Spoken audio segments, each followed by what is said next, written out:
Are we live, Silent Assassin? Are we live? We are live-ish. We are live-ish. Welcome to the All Even Podcast. My name is Barry Grant Jr. You can catch me on Instagram and X at All Even Podcast. You can also catch me on TikTok at All Even Media. You can listen to the show on Apple Podcasts, Spotify, iHeartRadio. I'm all over the place. Go to YouTube, hit that subscribe button, like, share, and comment. Tell a friend to tell a friend because the page is growing. We are over 13,000. Man, things have changed. Kind of zooming here in regards to these subs, even on the socials. It's getting crazy. You know what I mean? Jimmy's here. Haven't seen you in a while. How you feeling? Pretty good. Yeah? You all right? Well, hold on. Let me go ahead and pod y'all up because I don't even know if I got you there. Talk again. Testing. 1, Boom. 2, 3. There you go. How you doing, sir? Good. Good? I'm ready for spring break in a week. That's what I'm looking forward to. Spring break is already coming up? Yeah, I was surprised. Where are you going? I'm going to play poker upstate. Where else? I thought you was going to where the girls are shaking something up there. Come on now. Nah, poker only. Poker only? Man, let me tell you something, man. I remember spring break as a 20-year-old. It's pretty good. Pretty good. You know? Go down to South Beach. You know what I mean? Hang out there, Wet Willies. That was before Wet Willies used to get crazy. Before they used to shoot it up.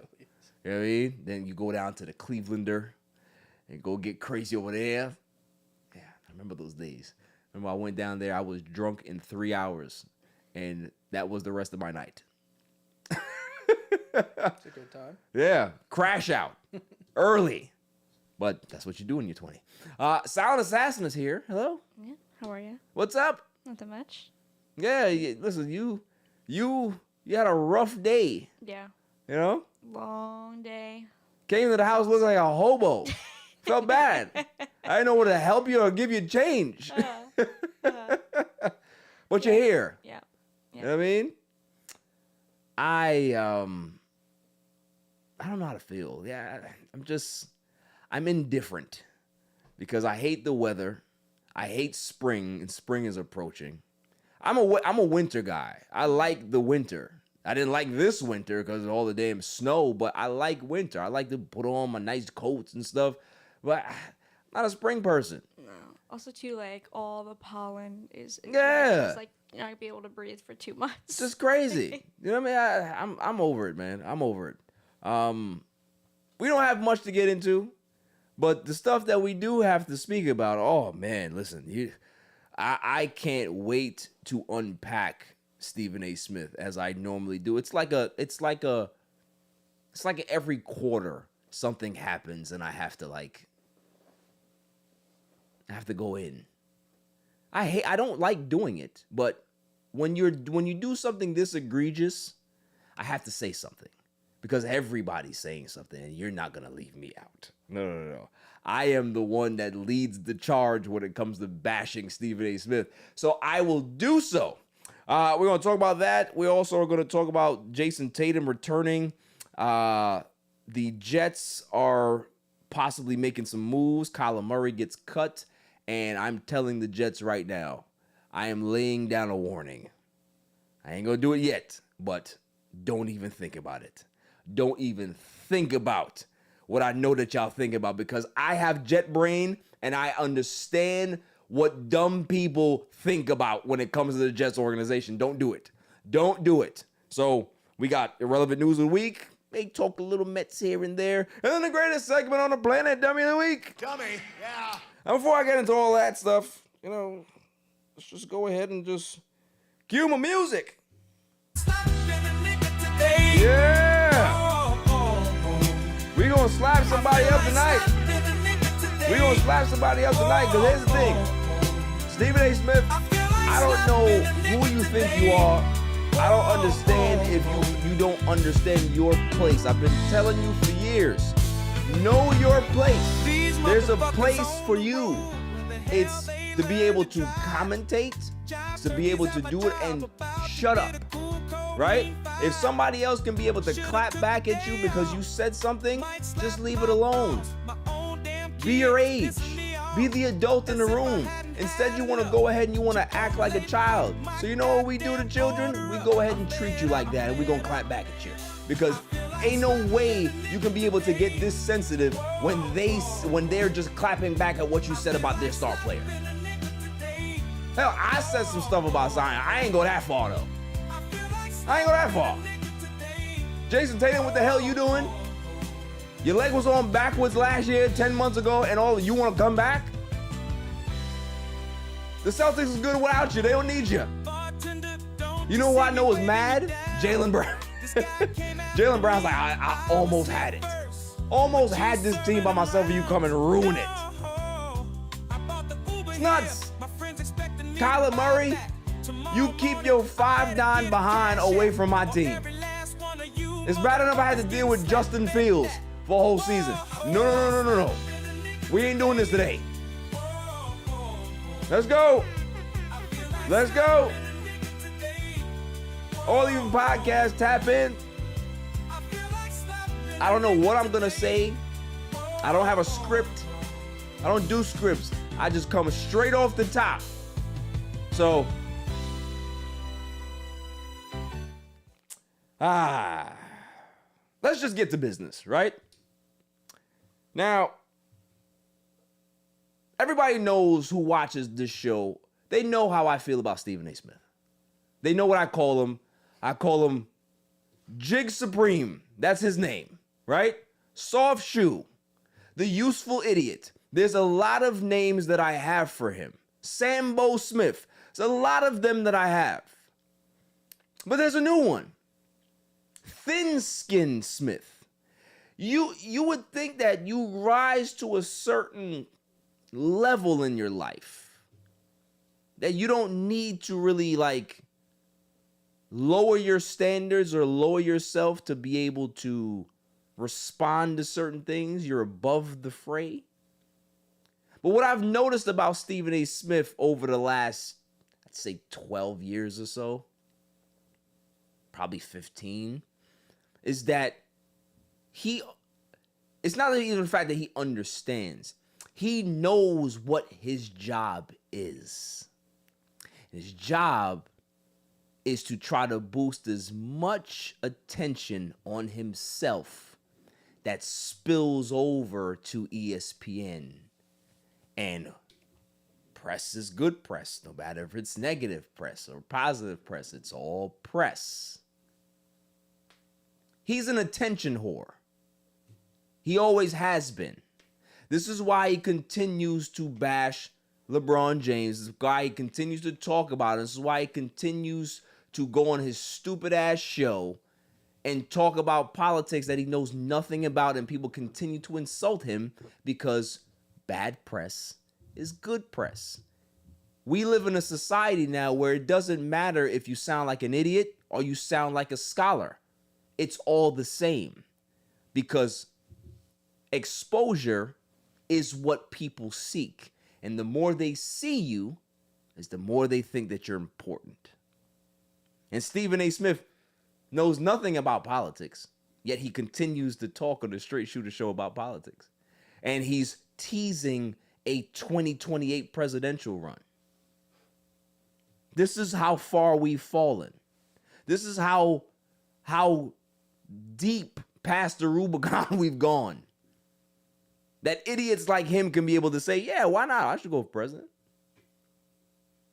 So let's go ahead and just stay on topic here. The attention whore that he is. He goes ahead and he lays into Zion Williamson, because Zion Williamson had a interview, and it said that how, a lot of his personal struggles had to do with, trying to maintain certain things, and, it hasn't been an easy road. And a lot of the conversation that they had on First Take was just kind of talking about that. But then Stephen A. Smith has to be him. He has to be the attention whore.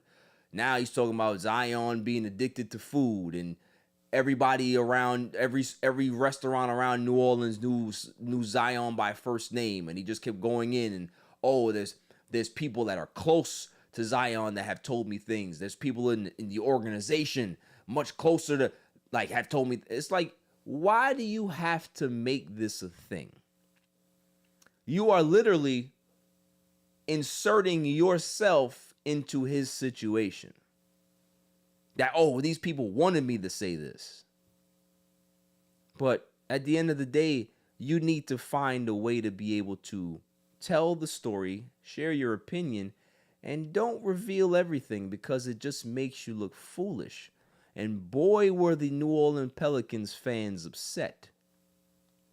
So the social media team went ahead and clapped back at Stephen A. Smith. They went ahead and put together a lowlights video of all of his times where he's done some sporting activities and looked very, very silly doing it. Right? Shooting air balls, slipping on the court, trying to run for a basketball that got loose. He can't pitch. He can't throw the first pitch out at Yankee Stadium. All of these things, he just doesn't look very athletic. So then he goes ahead and says, oh, well, you guys want to do this? Hey, you asked for this. I'm going to respond on First Take tomorrow.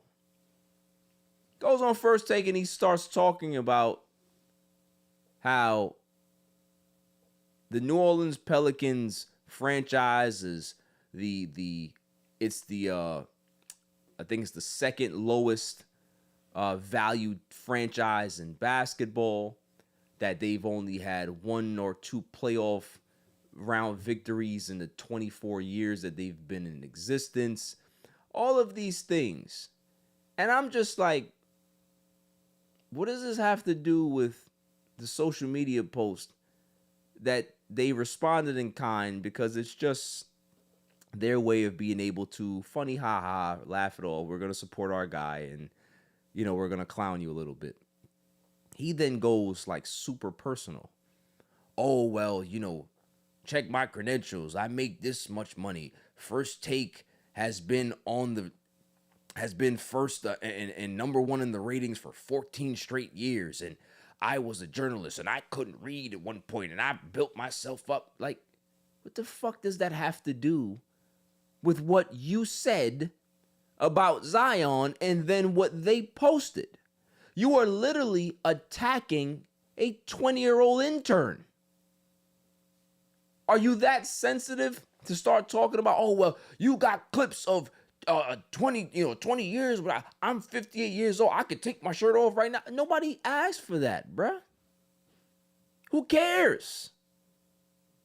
But it goes back to what I've said, is that he's an attention whore. He can never talk about something without injecting himself into it. Because he always feels that he's above who he's speaking about. That's the problem. Is that you can be able to bash the Pelicans and say how bad they are as a franchise and how you have more cachet than a lot of the players that play on the team. There's the rub. Is that because you are a failed athlete, you chose journalism, and because you reached to whatever heights you've gotten to in respect to that, because, hey, listen, you are still the blueprint for a lot of people that's trying to come up. But what you've turned into is a thin-skinned, clickbait, rage bait, attention whore that can't see anybody else share the spotlight. You go into arenas, the camera's on you like you play for a team. This is 2026. I can tell you for a fact, no one's looking for Stephen A. Smith. 12 years ago, 15 years ago, yeah, Stephen A. Smith was a big name. But you know where Stephen A. Smith is big now? You know what circles he's big now in? The lighter hue circles. You can be able to go into a conservative circle now. Oh, that's Stephen A. Smith. Yeah, he talks real good about the president, so we're going to keep putting him out there because why? He represents the other ones. He's one of the good ones because he can be able to spread our message. He's a useful idiot. He always has been. When he understood that he can be able to do all this clickbait and rage bait stuff, he has not stopped because he realizes that you can get a reaction, no matter if it's positive or negative. I can just say things and people are going to say something to me, and then I can be able to use a platform or two and answer back. There's going to come a time where you speak and there won't be any responses, because you're going to get to a point where people are just going to tune you out. The reason why people can't tune you out now is because I still think that people are I still think they're in shock of what you've become. Like, yo, people used to look up to you, man. Like, you used to be in locker rooms and be tapped in. You ain't tapped in no more. Nobody's looking for you. When you have certain athletes that you don't have their ear, or they don't respect you, you have to go ahead and now you have to find other sources to get information. Stephen A. Smith is a sad example of somebody who was here and had the respect of a lot of his peers, and then something happened where he felt like he was above the fray. Once you feel like you're above the fray and you're above reproach is when you start making a lot of mistakes. Start realizing that you don't necessarily need this particular demographic to be able to push your agenda anymore. You can be able to go this way. Once you start having presidential aspirations, you think you care about what you say on First Take? You go ahead and brag about First Take is like bragging about being the only ship in the water that's still afloat after these ships have gotten some type of hole in the vessel and they're all sinking. You are on linear TV. A lot of people are not watching linear TV anymore, yet you're still number one. That's nothing to brag about. Nobody gives a fuck about First Take anymore. I couldn't tell you the last time I watched it or anybody in my circle have watched it. Hell, I'll start asking young people, do they watch First Take? I'm sure they'll probably say no. So what is that to brag about? It's just numbers at this point. It's just numbers on a board. It's more fodder for your ego so you can be able to use that in a conversation. Hey, Stephen A. Smith, you're an asshole. Well, I'm number one in the ratings. Hey, Stephen A. Smith, you don't know anything about political ideologies or topics. Yeah, but I'm still number one in the ratings. Just being number one in the ratings doesn't necessarily mean much. It means that you have a base of people that listen to you. That's not the entire base. If you have a hard 20% of people that watch you, then great. But the rest of us, we know what you are. We know that you will always be a narcissistic little man that always has to puff his chest out and think he can be able to run with big dogs. That's the problem. Is that at 58 years old, we expect better from you. We expect you to be better than what you are. What we look at you as is a poor example of a role model that a lot of people looked up to. It's more disappointment of how people react to Stephen A. Smith now than it's actually like them responding to him. They're just disappointed. It's like, what happened to you? It's just like he's just sold himself. Yeah. Like personally, like, or when I see people talk about him, it's nothing to do with sports. I never see him talk about sports. It's always like these crash out moments about political stuff. It's like clearly you're getting the ratings because you're on one side and you're pushing that one side, and that side gets pushed out a lot. Yeah. But none of your sports stuff is being visible. So you're like, oh, my ratings are up, but are they actually up? Because if you're actually still talking about sports, I'm pretty sure that they wouldn't be in that #1 rating I spot. can promise you, if you go ahead and go down the rabbit hole and just go listen to Stephen A. Smith speak sports for an hour, you would leave that hour more confused than before you got into it. It doesn't make much sense. It's all loud, performative, and like I said, it worked 15 years ago. That doesn't work anymore. And it would still work if you were just true to that. But the fact that people know so much more stuff about you now, what you do and how you behave and how you approach things and how thin-skinned you are, and then you want to go ahead and talk about other people. This is probably this is not the lowest, but it's pretty up there in regards to you clapping back at an organization that, yeah, they're a bad organization. They've made bad decisions.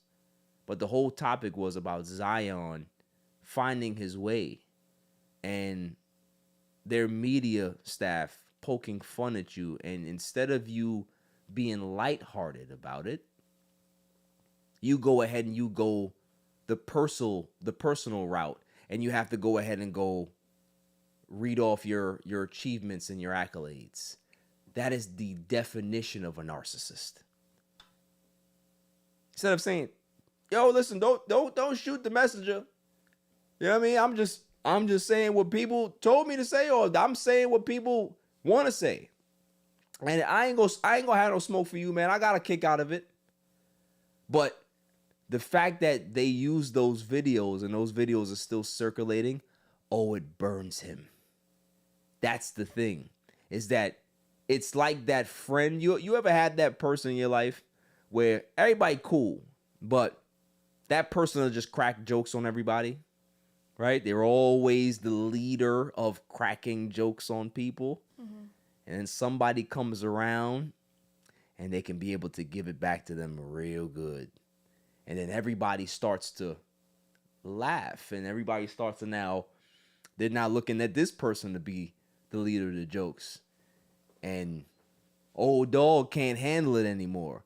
They start to get a lot more personal with their attacks because they can't handle it. They can't have a nice, friendly back and forth because it's all ego. Mm-hmm. Once your ego is crushed, you will go ahead and do really, really desperate things. And Stephen A. Smith has constantly done this. LeBron James checked his ego in public. That's why he still can't get over it. Mm. You understand what I'm saying? Mm-hmm. He will always talk about that situation because in his head, he saw it going a different way. You ever see those movies where it's just like, yeah, if this would have happened, I would have did this. And then you snap out of it and you're getting your ass beat. That's who Stephen A. Smith is that he sees himself in a different light, and we see him as this big clown. Mm.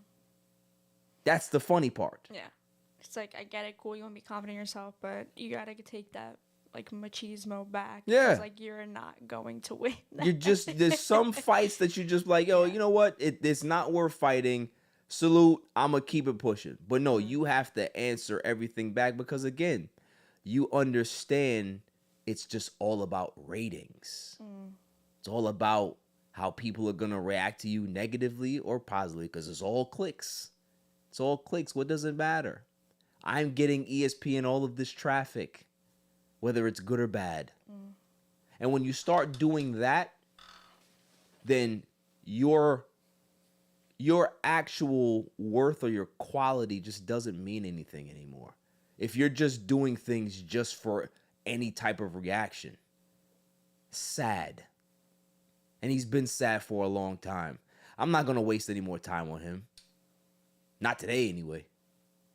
But it's just funny how you take a social media post that was pretty funny because they put they had his voice narrating the back of it while all of these funny bloopers are happening. And instead of you just taking it, again, tongue-in-cheek, you want to get personal and puff out your chest and all of these accolades that you have. Nobody gives a flying fuck about your accolades, respectfully. if I was in a room with all of my friends or my peers, and every time something happens, I go ahead and I go spit off all my accolades to you. After the second time, you're going to roll your eyes and you're going to say under your breath, shut the fuck up. No one cares. No one cares. That's where we're at. So you can continue to go ahead and go speak on your political platform and talk about things that you don't know, because it doesn't matter anymore. We live in a society where it doesn't matter what you say. You don't have to have any knowledge on anything. Anybody can say anything now. And if somebody likes you and you can be able to start gathering a following, then you can be wrong as you want to be. You don't even have to fact check shit. So we live in an age where mediocrity is just the thing. That's what makes America great. Being mediocre. Not being good, not being smart, not having critical thinking skills, just being mediocre. And Stephen A. Smith is the definition of mediocre. Vanilla ice cream. There's nothing special about you. You're just loud. So, that's it. Moving on. I don't know if we'll stick to basketball, because no. We will go to the NFL. Because the biggest story for me is Kyler Murray is getting cut, y'all. Kyler Murray's getting cut, and I'm just like, okay. I saw it come on my phone. I'm just like, oh, all right. That makes sense for them. I hope that they draft a quarterback. If they can go get their quarterback for the future, maybe they'll go get a defensive end. And maybe they'll go get a wide receiver to put on the other side of Marvin Harrison Jr. Whatever they'll do, they won't have Kyler Murray there, which is great. So I was just like, it's expected.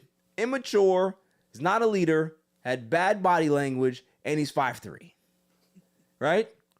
I don't need a 5'3" quarterback. I'm sorry. I need somebody that's going to be able to see over the defense. Sorry, but not sorry. Like, listen, your baseball thing is, you can be able to try it. You're still young enough. Hey, you go ahead and go to the minors to see if you can do that. Football may not be for you. And that's all right. But here's where things got interesting for me. I don't give a shit about Kyler Murray getting cut. That was bound to happen, right? I'm a Jets fan. I care about the Jets. I care about what they are thinking about. And I'm hearing some rumblings at number 16. Oh, how do you guys feel about Ty Simpson? No. I don't want Ty Simpson. If the Jets draft Ty Simpson, I'm leaving. I left before, I'll leave again. But I will accept that because he's a young player. You never know what a young guy can be, right? Like, he can turn into the greatest quarterback ever. We didn't know that Drake May was going to be this good. There were so many question marks about Drake May coming out of college, right? Drake May's pretty good. Same thing with Josh Allen. He was a project.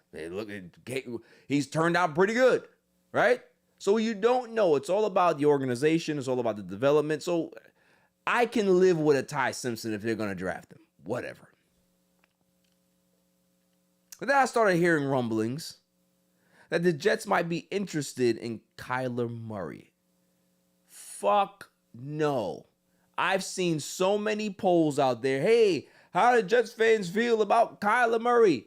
Fuck no. I'm telling you that I don't want this bleeped. I want it to be out there. Hell no. It's bad enough the Jets had Justin Fields. You're going to go put a 5'3" quarterback behind a line and see over what? Help me understand. Just help me understand how it makes sense that you're trying to be better. You're trying to advance and trying to create a new culture with the Jets. Why would you want the immature quarterback that all he does is play fucking video games all day long? I'm sorry, I don't want that. I want a real leader at the position. I don't want somebody that has bad body language. There's only 2 small quarterbacks in the history of this game that I will accept on my team. If your name is Drew Brees or Doug Flutie. Outside of that, I don't want no 5'8" quarterback. I am not somebody who likes to make fun of small people, but if you're the same size as me, I don't want you playing quarterback. Sorry. It's just not the way it works. Then there was another one who I completely lost when I heard this shit. Tua Tagovailoa. If the Jets go ahead and draft Tua, not only will I leave the Jets, but I will burn every single piece of equipment and apparel that I have. Why would you want him? He is one hit away from not being able to play football anymore. He is one press conference away from probably being one of the dumbest quarterbacks I've ever heard. And he is one throw away from being cut and retired from the NFL. What do I need him for? I got to worry about that he brought his Tua helmet with him. Got to make sure that's there. He can't wear any other helmet. God forbid he gets hit. It's over for him. You hear him in his press conference? This guy sounds like he doesn't want to play football. So why would we want him? Just because we're one of the best or one of the worst organizations in football, we got to take garbage? Newsflash, he's garbage. I'm sorry. He was garbage in Alabama. He was garbage when he got to the NFL. The only reason why he looked good is because Mike McDaniel and his coked up self made him look good in that great offense. Mike McDaniel's a genius offensively. And he can turn any idiot into a competent looking quarterback. But if Mike McDaniel wasn't there, he would look god-awful. That's the problem. I don't want him nowhere near the Jets.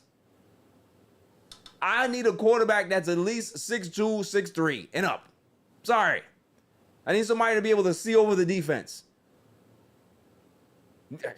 Is that too much to ask for? Give me Jacoby Brissett. Give me him. Give me Kirk Cousins for a year. Because here's the thing, everybody's like, oh, Malik Willis. I like Malik Willis. I've said that I want Malik Willis, but then I thought about it. I don't want him. I don't want him anymore. You know why? Because there's a chance that he can be really good, right? Have a really good year. And then they say, oh, well, I think we found our quarterback for the future. No, the fuck we didn't. I don't want that. I want one guy, and they better make it happen. Just like, listen, I'm on Archibald Manning. What's his name? Elisha Archibald Manning. Archie Manning. You tell your other son Cooper that you know where your grandson's going. You know where Arch is going. Okay, get on the phone with Woody Johnson and say, set it up. Set it up and we'll come in. Just like Eli said, look, I ain't going to no damn San Diego. I ain't going there. And San Diego said, hey, well, listen, we're going to draft you anyway. Okay with that? You can go ahead and draft me. I'm not going. Pull the power move and say that you're going to the Jets. That's the only quarterback I want long term. If it's not Arch Manning, I don't want nobody else but Joe Burrow. And if you can't give me that, then just take flyers on quarterbacks for the next 5 years until you figure it out. I don't need no quarterbacks that are Because Malik Willis, as good as I think he's going to be, he's a small quarterback too. I think about 6'1". No. Okay? 6'3" and up. Give me Kirk Cousins. You know why Kirk Cousins, he's so bad, but at least he's all right in the regular season. We know what he does in the postseason, but guess what? Jets haven't been in the postseason in 16 years. You think I give a damn about postseason?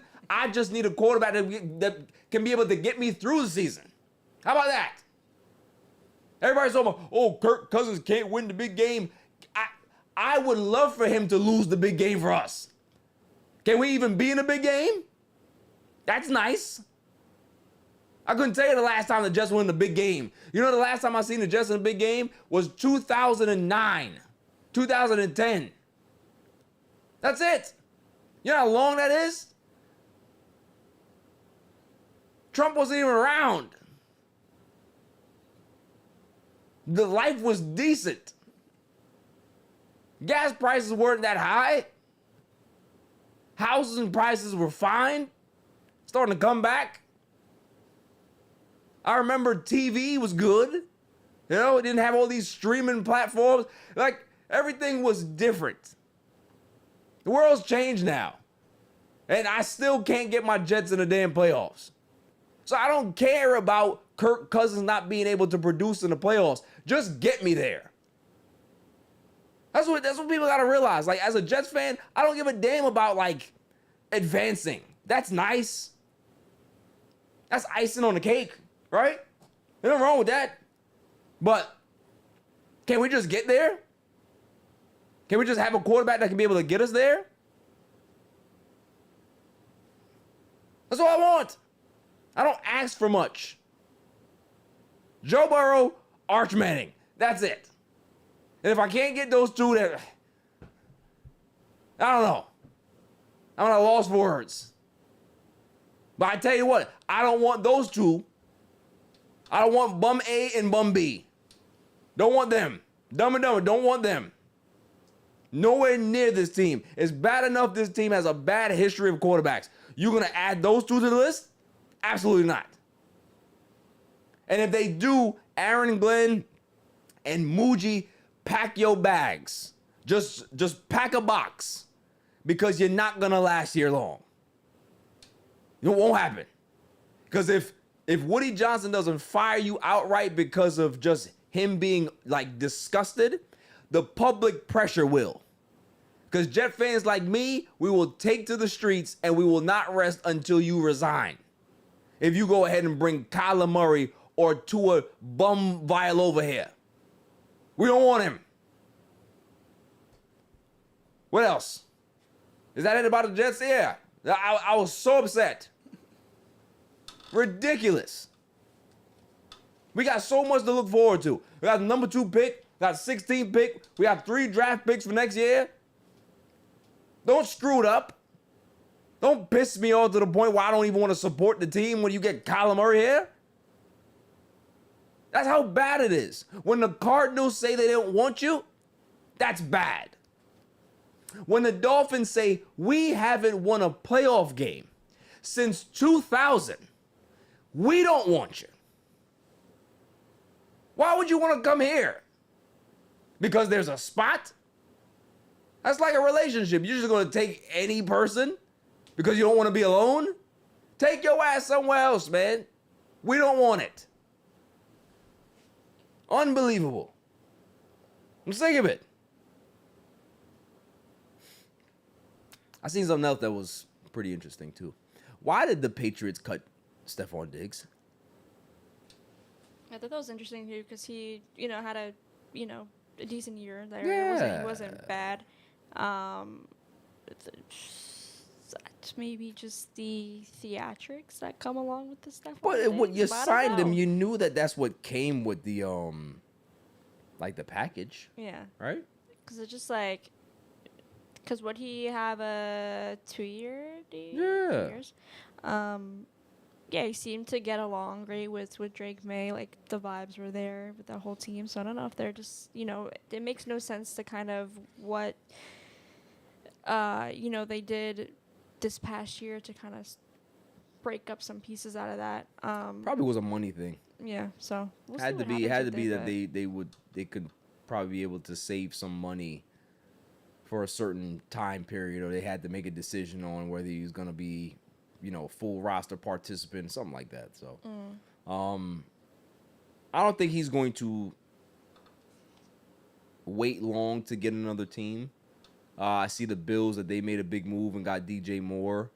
I don't see a reunion with the Bills because, him and Josh Allen just don't get along.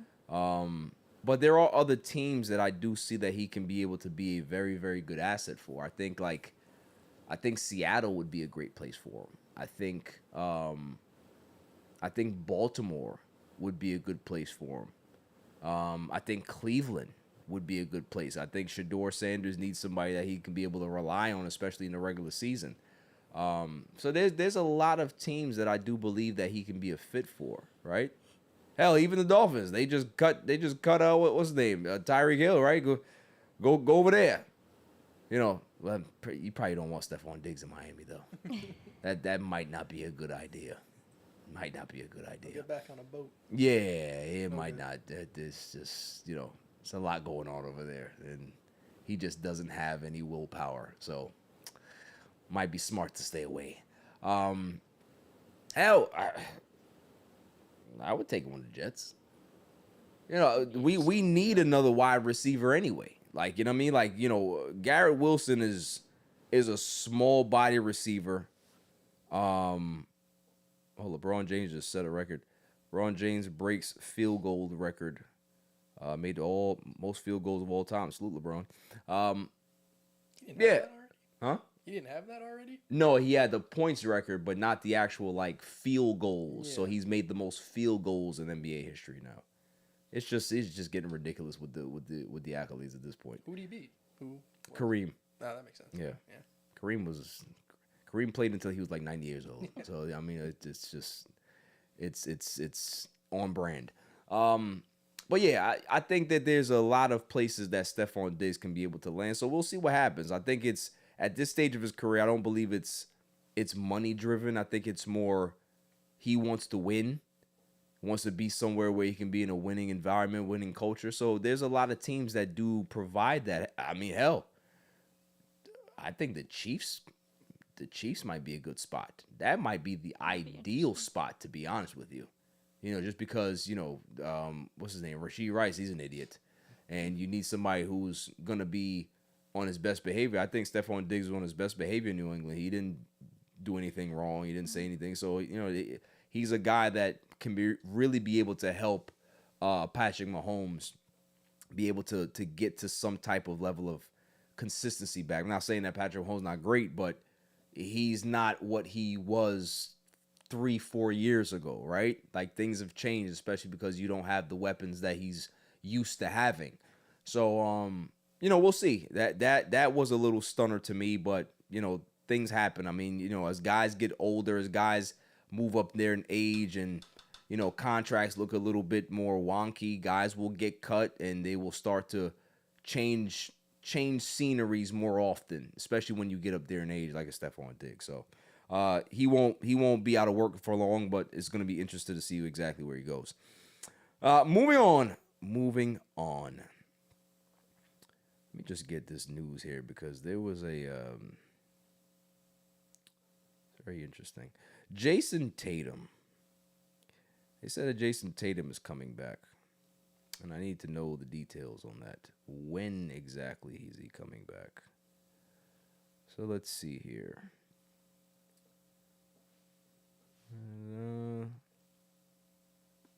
Because he's been out for 10 months.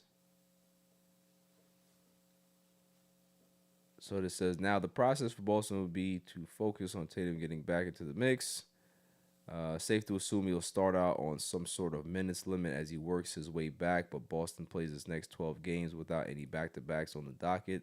Next one is March 29 and 30. That should allow him. So it sounds like he's definitely going to be coming back pretty soon. And what does that say for the actual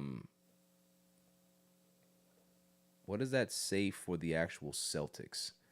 Just because they're second in the East right now, they've played really well after kind of like trading off a lot of assets to be able to shed salary. Is it worth it for Jayson Tatum to come back? I think I talked about this a few weeks ago. And you never want to tell somebody about when they should play or how smart it is to play, because look, these athletes have a very, very small window to be able to play at a high level, cash out, make money, make generational wealth for their families, create a legacy for themselves on the court, on the field, on the diamond, whatever it is. So if he feels that he has to come back, if he feels that he's good enough to come back, then cool. My biggest thing is that I just think 10 months out from an Achilles tear, although, there's been so much advancements in technology when it comes to that, it's just a different type of risk that you're running, man. I would hate for him to God forbid get hurt again, and now you're talking about back-to-back ruptures, right? That can now derail your career completely. We seen Kevin Durant come back from an Achilles tear, right? But he took a whole year off to be able to rehab and strengthen that ligament, right? Strengthen the tendon. 10 months removed, I just don't think it's enough time. You know what I mean? Like, no matter what minutes restriction they put him on, you're still doing high impact stuff on the court. You're still running. You're still starting and stopping. You're still jumping. You're still trying to contest shots. You're playing defense. You're rotating. You're getting back on defense. You're backpedaling. Like, there's so many things that you're gonna go ahead and put strains on. I just don't think it's worth it for this season. Just let the team play it out.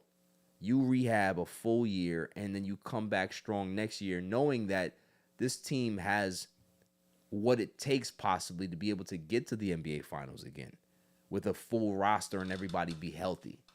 I just don't feel that it's a need, because him coming back now with this team in the rhythm that they're in. Jaylen Brown has had an MVP type season. The role players, Pritchett and everybody else that's on the team, right? They're actually playing at such a high level that adding Jayson Tatum this late in the season to this team may not necessarily be a positive thing for the team, because now you have to find ways to incorporate him back into the offense. That's going to be tough. After playing 60 plus games without him, I just feel it's a waste. It really is. You know what I mean? So that's my opinion. I know a lot of people share my opinion with that, but at the end of the day, obviously the doctors, Jayson Tatum knows what's good for him.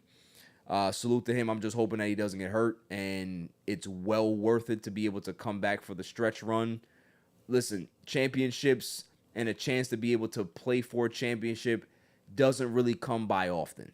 And if you can be able to come back and try to help your team get there, who am I to say that you look foolish? It just, on the outside of it, from just a physical standpoint, it looks a little crazy. It looks a little crazy. That's all I'm saying. Moving on. What do we got now?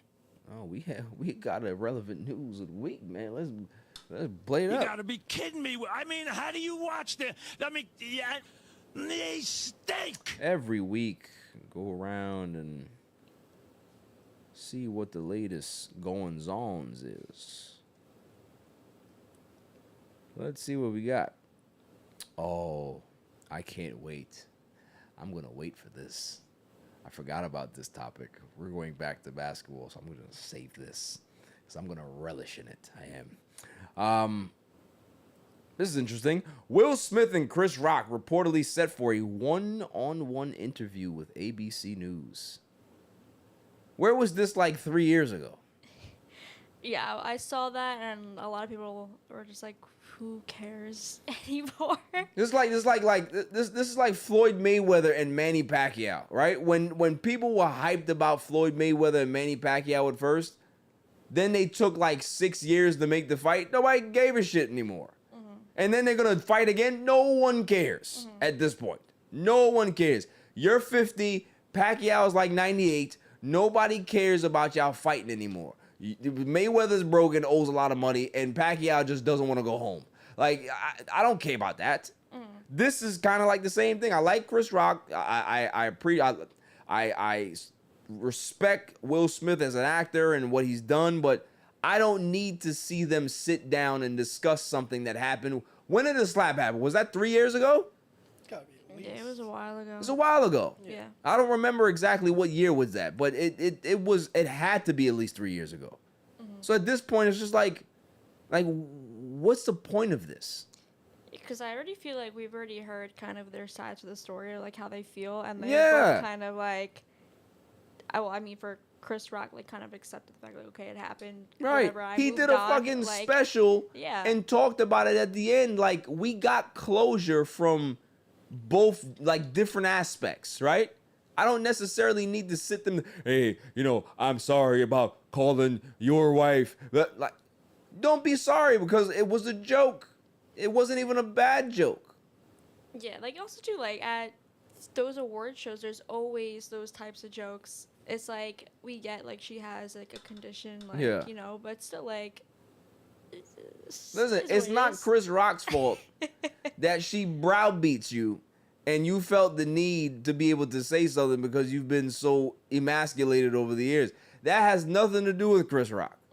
So that's why I'm curious to know what is going to be said. Oh, I just felt the need to get up there and smack you. Like, okay, cool. You slapped me in public. Can I be able to return the favor right now on ABC News? Can I plaster the side of your face and we can call it even? Like, that's the only way anybody's going to care about this. If Chris Rock slaps the hell out of him back and say, now we're even. Yeah. At the end of the day, like, there's two grown-ass men. I would have liked for them to be able to just hash this out in private. Yeah. And just say, hey, take to social media and be like, yo, squash it with Will. We had a good conversation. Okay, cool. You got to do this whole fucking spectacle for ABC News. Like, no, it just looks staged. Yeah, I think because, like, to be honest, they probably already spoke about it behind Yeah. the scenes. So I feel like it's just like maybe they want to check and Y'all trying to monetize the shit now. Yeah. Come on now. Like, of all places to go, ABC? Really? So, yeah, corny. Moving on. Oh, this is a good story. You guys know Mr. Tenderism? Yeah. Yeah. So, Mr. Tenderism is a guy, his name is Walter Johnson. People used to go to a restaurant and get his, I don't know, was it pork chop, steak, or whatever it was, but the way he cooked it, the meat just fell off the bone. Yeah. I see. Right? Yeah.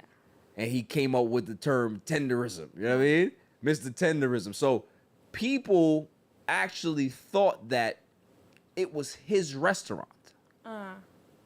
So people would go there. Like, he went so viral that celebrities, we're talking about high-end, anybody who was anybody was pulling up to this restaurant and they wanted that. They wanted to experience that. They wanted to taste that. So he brought so much business to the business that people thought that it was his business, not realizing that he was actually the fucking cook. And that was it. Once they found out who the hell the owner was, like, okay, so let me get this straight. You got a cook here that has all the charisma. Everybody loves him. Everybody loves the way he prepares the food. The presentation, everything about it, we come for him. And no time in your head as an owner did you say, yo, it might be beneficial to be able to make him a partner. Give him a piece of this because he's turned my quasi-successful restaurant into a must-go event. Like, people have to come here. So many celebrities to the point where we can be able to raise prices now because we are that level of an establishment. It's because of him. Like, he's like the whole asset to your business now. The entire operation. Yeah. That didn't happen. So there was huge backlash. Like, yo, we can't believe that he's being treated like this. And then the owner came out and said, yo, I mean, if people, I think there was a time where somebody came there to see Walter Johnson and the owner was like, oh, he's busy. He can't. It's like, well, okay, well, if he's busy, I'm fucking leaving. Like, I'm not coming here to talk to you. I need Mr. Tenderism. So he's come out recently and said that he's no longer with that establishment, that he's going to do his own thing. So shouts to Walter Johnson. I hope that, he ends up getting his own place. I hope that people galvanize around him and donate to whatever fund that he does have out there or create a fund for him so he can be able to start his own business. Because if you're gonna support him at somebody else's spot, and you got everybody posting social media, oh, we hope that he does his thing, we're rooting for you, we can't wait for you to get your own, then help him get there. Help him get there. Maybe it'd be like the next like Salt Bay, because he has his restaurants. He Well, just Salt comes Bay's a out. fraud, He so just we hope comes that out it ain't with Walter. some salt, like- Yeah, I get what you're saying, but I don't want Walter Johnson to be no No. Salt Bay. He is a fraud. I don't get like his whole come up with just. It didn't make ridiculous. sense. No. But again, it goes back to what I was talking about. Mediocre shit is what makes people famous in the United States. Or social media. You can just be basic and just be an influencer. Because this bullshit. The fuck was that? Yeah. And like, then they were like when they revealed all the bullshit that was going on in the back, like he was charging wild Crazy. prices Yeah. Yeah. for you to be doing this Sprinkle. bullshit. Yeah, like it's a whole like luxury experience to be like have him involved to sprinkle some salt. on your Yeah. steak. $15,000 steak for you to do this bullshit on here.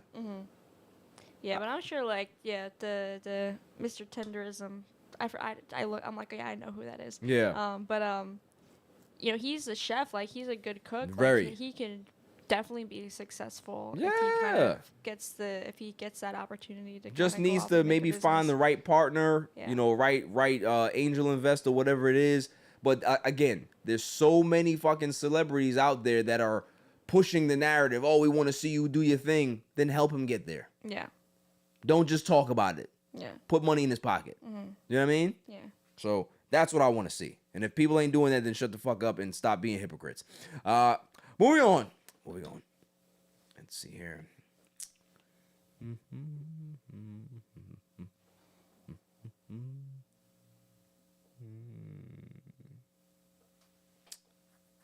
Oh, there's not much irrelevant new. Oh, this one. Well, they said that Xbox is reportedly coming to an end, but that's a lie because I just saw that they had a new Xbox. I think I just pulled it on. Let me see. It was here we go. So Xbox announces its next generation console. Jimmy, are you into Xbox? Not really. No. Xbox teases next generation of Xbox consoles called Project Helix. This console will be able to play both Xbox and PC games. That's a game changer because PC is a big community. So if you can be able to blend the two, I know PlayStation's like this. Oh, you motherfuckers. That's not good. That's going to be. I'm curious to see how PlayStation's gonna step their game up because that's big.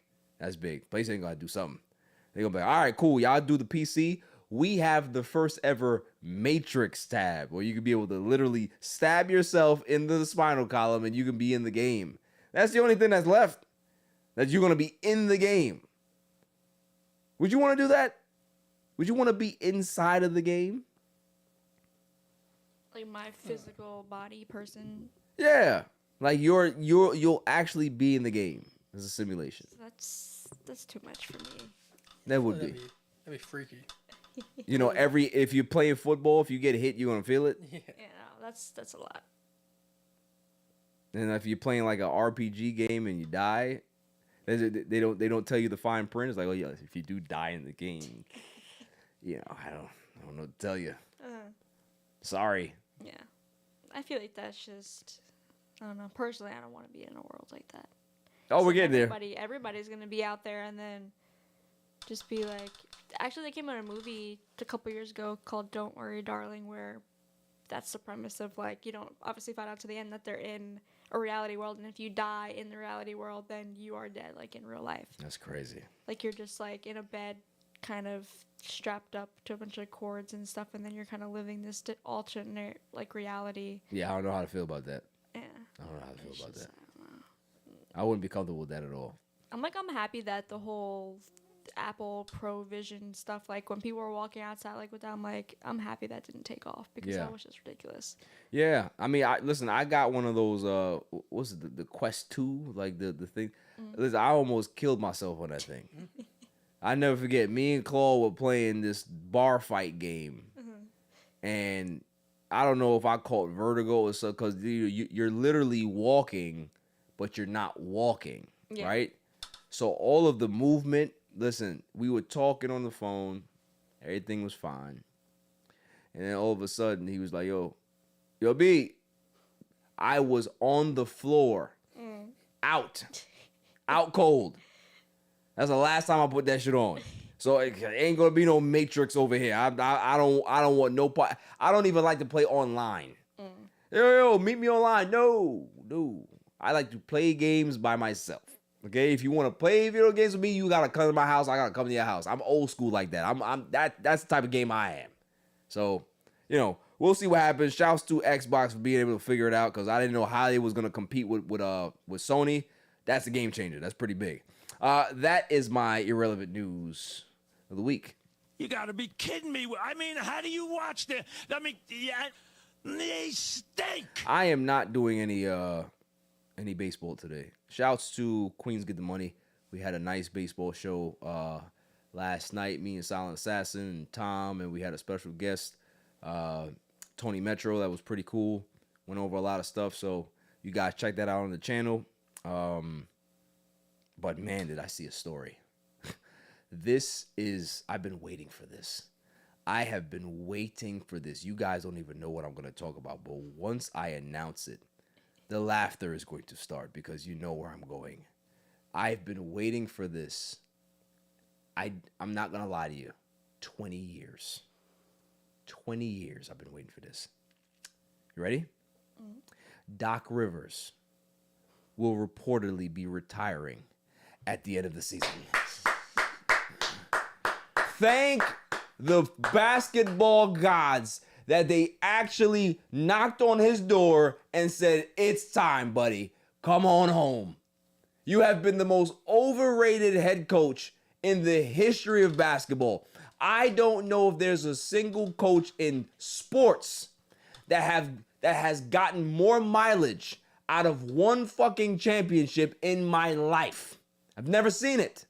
This is a guy that has been able to go to any team, sink the ship, and be able to have one lifeboat to be able to go to the next ship and sink that one and take that next lifeboat and go somewhere else. Everything he touches turns to shit. Everywhere he goes. He has lost more game sevens than some franchises have been a part of in their history. This man literally conned his way into the Milwaukee Bucks front office. Oh yeah, you can hire me as a consultant. And started, hey, listen, Adrian Griffin. I don't know if he's a good coach. Oh, okay, let's fire Adrian Griffin. Okay, well, who are we gonna hire? Hey, I have a good relationship. You want to hire? What a weasel. And he's gone. I've always called Doc Rivers the scariest movie you will ever see in your life. If you are a sports fan and you see Doc Rivers coming, it's like the Ju-on. It's like, what do you call it? The Grudge? That's what it is. This is worse than Black Cat Chris Paul. You don't want Doc Rivers anywhere a part of your team, because you already know as soon as he gets there, your team is doomed. Your team is doomed. You can be up 3-0 in a series. Doc Rivers will find a way to lose it. Because if you win game 6, just know that Doc Rivers has no plan in game 7. He's going to look at you like, I don't know what to do. I've been here before. I've never gotten past it. I don't know.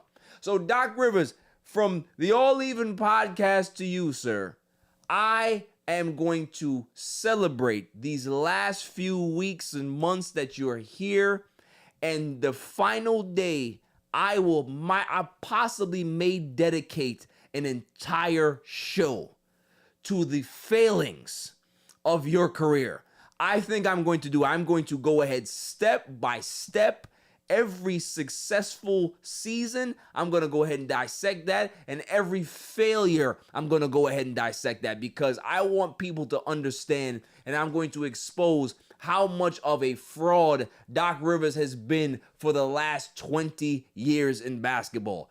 This is great news. Great news today. I'm happy as hell. Happy as hell. He's going to be one of those retread coaches that have completely disappeared. Just go away. Go away. Thank the Lord, thank the basketball heavens that they went ahead and did this. Get him out of here. Giannis should be happy. Maybe Giannis will stay in Milwaukee now. The fact that Doc Rivers is no longer going to be there. So we'll see. That's it. Dummy of the week. Dummy, yeah. Every week we go ahead and we go around the room and I ask, who is the dummy of the week? Jimmy, do you have a dummy, sir? Yeah, kinda. I noticed, Let's hear it. Like when I first day back at school after it snowed, Yes.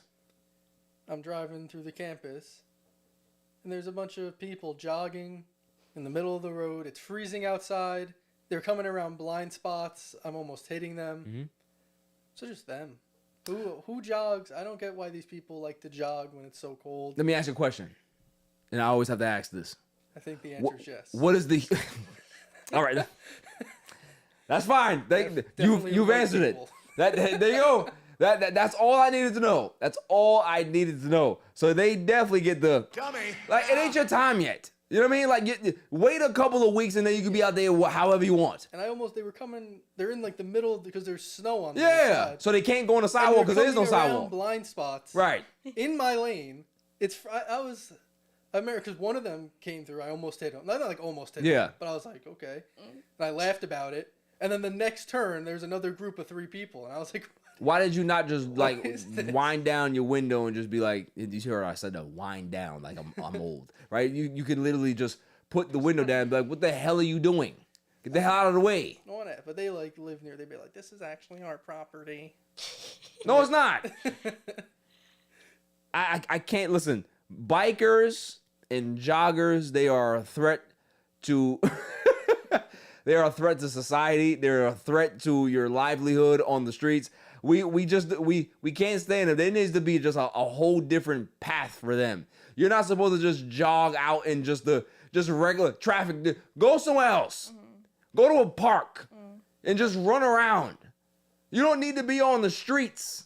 You know what I mean? Yes, I don't get like the purpose of just like running in the street when there's other places that have like trails. There's and, so many. you know, There's parks. yeah, to be safe at. Like, There's- why do you want to be running in the There's street? racetracks. Yeah. And I Like- don't know how they get there. There's no like entrance into this area. You Yeah. have to go on like a main road. I You don't understand That's the the logistics whole of any point. of it. You doing illegal shit to be able to get there because you're running on the highway. Yeah. What is the? Anytime I see somebody on a highway that's walking on the side, or I already know that you're unstable. Something's wrong with you.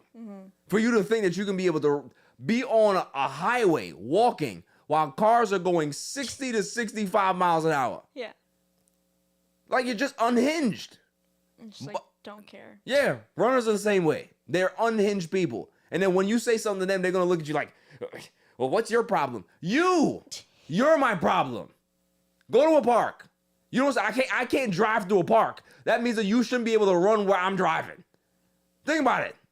I can't drive to a park because this guy is, what are you doing? You shouldn't be able to run in my way. Yeah. And the people, it's college kids driving, and they suck. And you at know they driving. dumb. Yeah. Yeah. They're not good. Like someone's gonna end up getting themselves run over. Absolutely. Like blinds, like they're just. I almost like it was like I'm coming around a corner, Right. and they appear out of nowhere directly in front of my car. Listen, like there's a some lot kid of- on his phone's just gonna run them over. There's a lot of people that don't check blind spots when they drive. They don't even know what it is. So you, Okay, I can go now. yeah. there's like- Okay, good. Hills Just drive too. out. You could be coming up a hill, start to go down it, or Yeah. it's dangerous. It's stupid, and it's freezing outside. Why are you jogging? It just annoys me. This is America. Right? This is America. Dummy, yeah. Silence Ass, you got one? Yeah, this one actually happened when I was on vacation in January, but I just forgot to say it. So, I don't know if you guys know, but in women's bathrooms, there's like little machines for tampons and stuff. So you just put a quarter in. Sometimes they're free. Yeah. And I'm in the bathroom and I'm washing my hands. And then in the mirror, I see this older woman. She's probably like in her 50s. And she's like waving her hand at the in front of like the little vending machine thing. I'm like, what the hell is she doing? I'm just staring at her, and she just is looking at it. Like clearly, you could see the picture on the machine, whatever, right? She's like, wave your hand, like, I'm pretty sure like to get like a paper towel. Right. And she's like looking around, and I'm looking. I'm like, what? Just like staring like in disbelief. And she just like moved. I'm like, are you in the right bathroom? Like, what are you looking? You've never seen this before? Like literally, there's pictures on it, and it's not no paper towel dispenser lady. And then she was kind of looking around, and then just walked out. So I was confused what she was doing.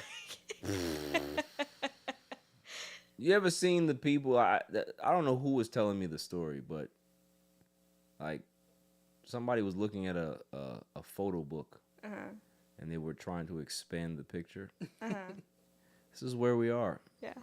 Like people, you said like a 50-year-old Yeah, she woman, was which means older, that she yeah. might be Yeah. older than that, which means that you should have the wherewithal to know what a paper towel dispenser looks like.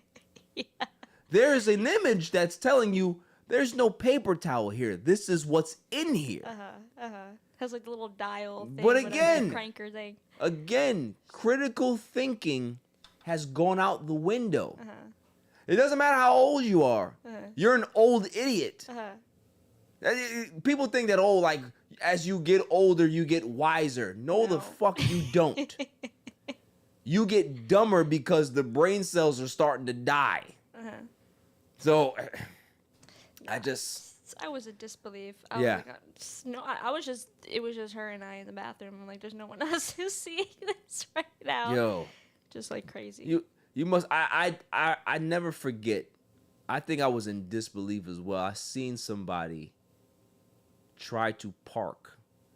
The space was like a good maybe 16 feet wide. It's pretty wide.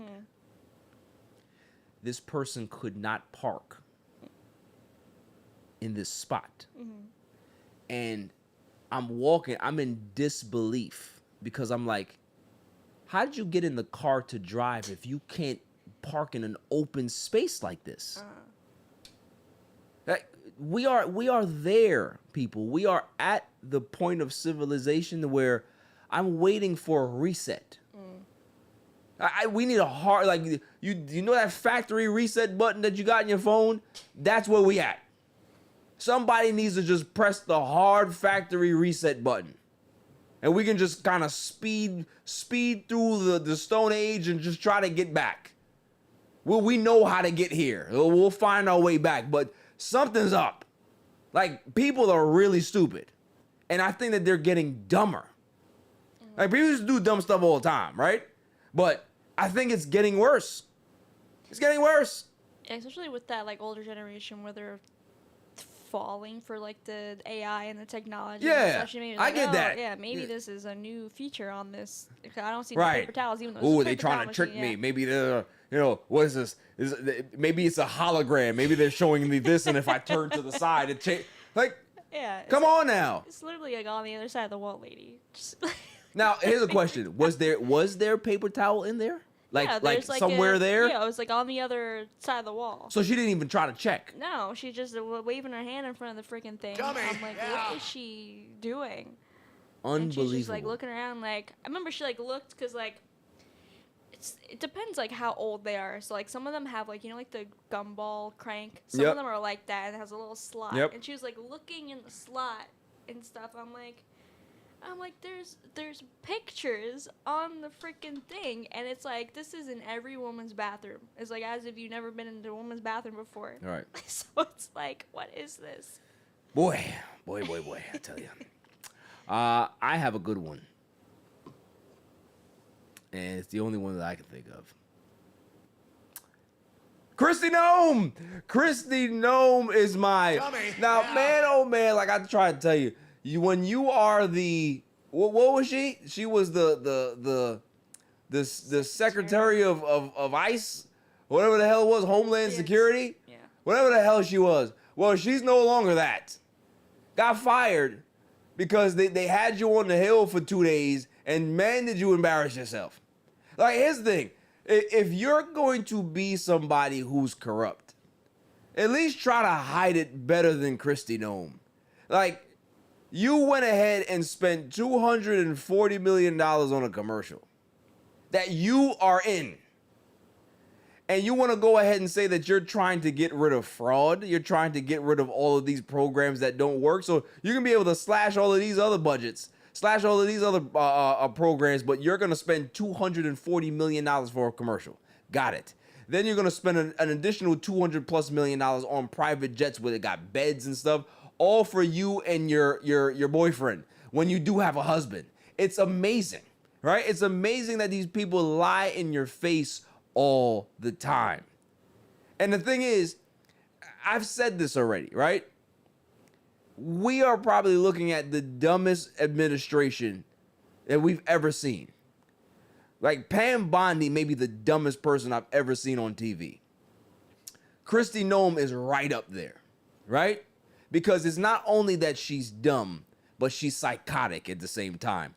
Anything, for a person to be able to kill a puppy and be very, very adamant about it and be proud of it, you're a psychopath.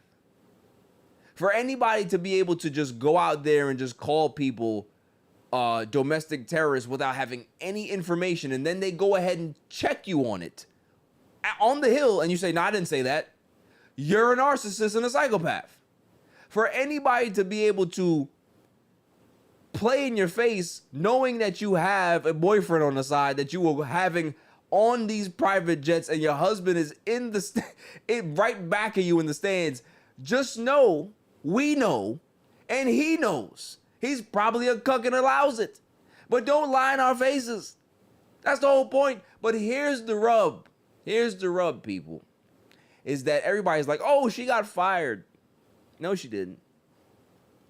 She got moved. See, being fired means that you're no longer with the administration.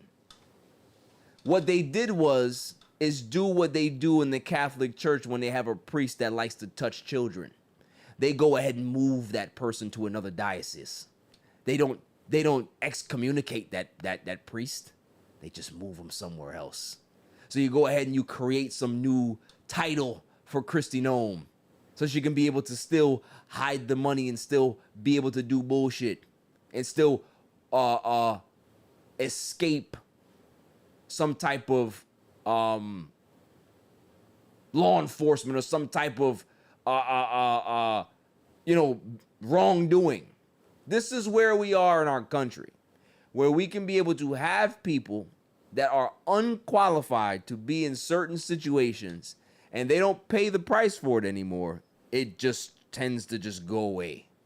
So again, just like I said, I am ready for a hard reset. But for Kristi Noem, good riddance. Because I was tired of the ice barb thing. She would be with her guns on these commercials trying to look tough on horses. Just go away. Go away. And Pam Bondi's next. I can't wait to hear that idiot speak again. Because the last time she was on the Hill, man, was that entertainment. Like, how's the Dow now? How's the Dow now? How? We're at war. How's the Dow now? I'd love to know. I'd love to know. So, Kristi Noem gets my... Dummy. Yeah. Quick PSA, look, I come here every week and I say the same thing. I tell you that certain things were going to happen, and they've happened, right? And here's the biggest one that you guys have to figure out if you haven't seen the game yet. We are at war when we don't need to be at war. We are at war fighting somebody else's war. I'm not going to say that name here because you know what happens when you say that particular name. They want to come after you, right? So we know whose war it is. But here's the other part that they're not telling you. Is that the longer we're at war is the more of an excuse our president can be able to use to delay elections. I'm telling you guys right now, he does not plan to leave. We need to start realizing that this is serious now. Like before in 2020, there were people in that administration that were of the old guard, right?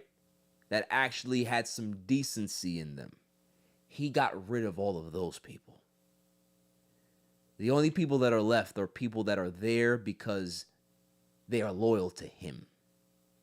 What we're seeing, what we saw in Texas with James Tallarico and Jasmine Crockett, where people are showing up to voting to poll stations and being told, you can't vote here. You got to vote somewhere else.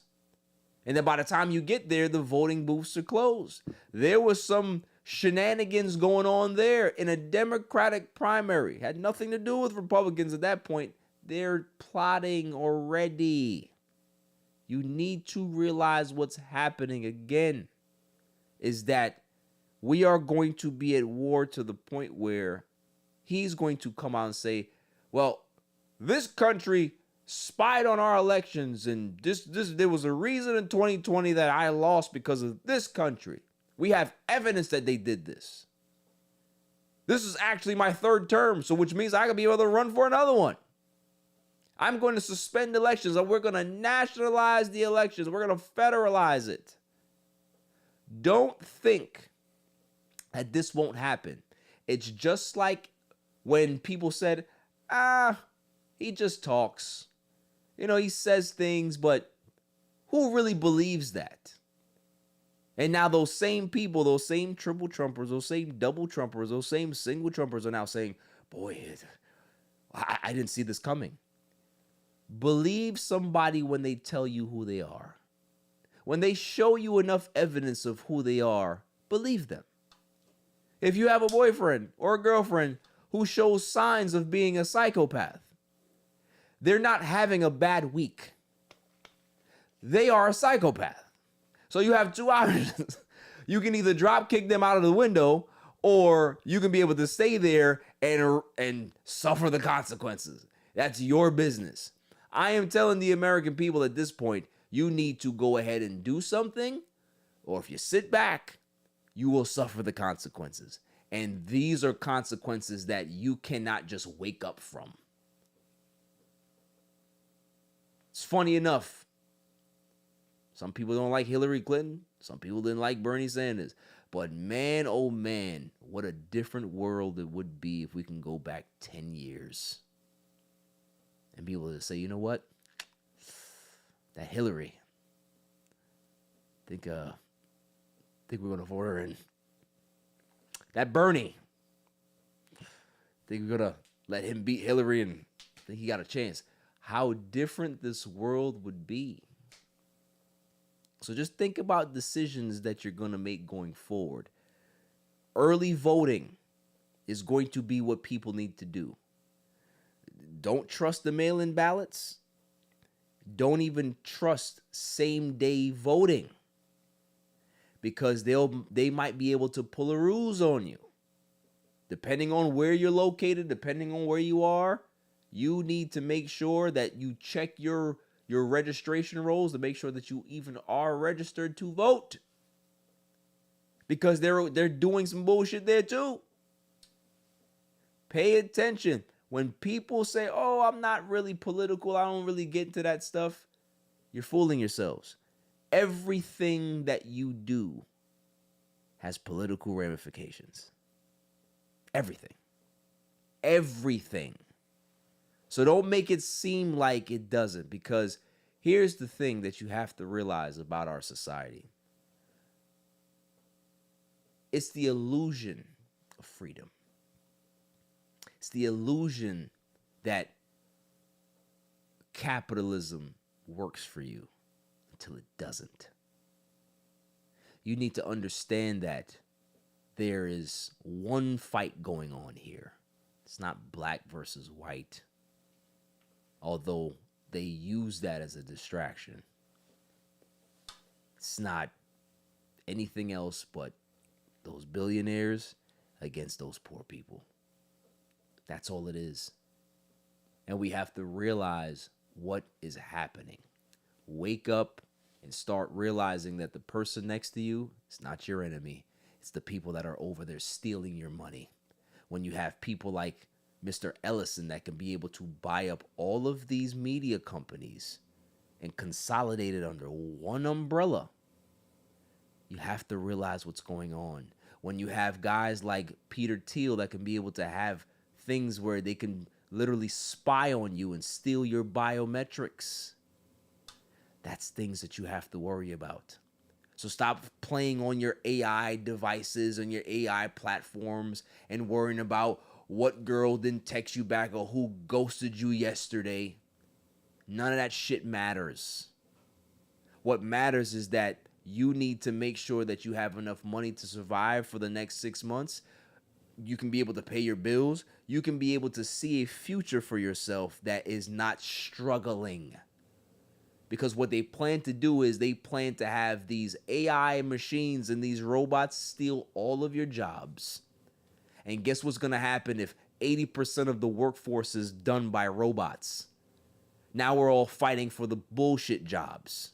And what do you think is going to happen then?